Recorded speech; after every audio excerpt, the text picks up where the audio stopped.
ઘોઘાથી આડી સડક રોડ ઉપર 2 થી 3 જગ્યાએ ઝાડ ધરાશયી થતાં તાત્કાલિક માર્ગ ખુલ્લો કરવામાં આવ્યો.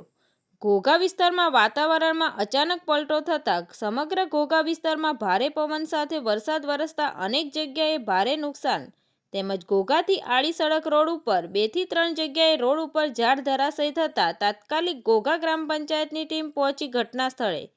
આજરોજ તારીખ 19/3/2026ની ગુરુવારે સાંજના સમયેથી જ વાતાવરણમાં અચાનક પલટો થયો હતો. આ અચાનક વાતાવરણમાં પલટો થતાં ભારે પવન સાથે વરસાદ વરસતા ઘોઘાથી આડી સડક રોડ ઉપર ભારે પવન સાથે વરસાદ વરસતા 2 થી 3 જગ્યાએ રોડ ઉપર ઝાડ ધરાશયી થતાં રોડ ઉપર કોઈ વાહન વ્યવહાર પસાર થઈ શકે તેમ ન હોવાથી અમારા તપસ્વી ગુજરાત ન્યૂઝની ઓફિસે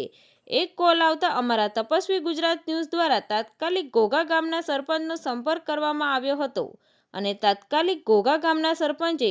ઘોઘા ગ્રામ પંચાયતની ટીમને આદેશ કરવામાં આવતા તાત્કાલિક ઘોઘા ગ્રામ પંચાયતની ટીમ ઘટના સ્થળે પહોંચી હતી અને તાત્કાલિક ટ્રેક્ટર મંગાવી રોડ ઉપરથી ધરાશયી થયેલ ઝાડને હટાવવામાં આવ્યા હતા અને વાહન વ્યવહાર માટે તાત્કાલિક રોડ રસ્તા ખુલ્લા કરવામાં આવ્યા. આ રોડ ઉપર તાત્કાલિક માર્ગ ખુલ્લો કરવામાં આવતા ઘોઘા ગ્રામ પંચાયતની ટીમ અને તપસ્વી ગુજરાત ન્યૂઝનો વાહન ચાલકોએ ખૂબ ખૂબ આભાર માન્યો હતો.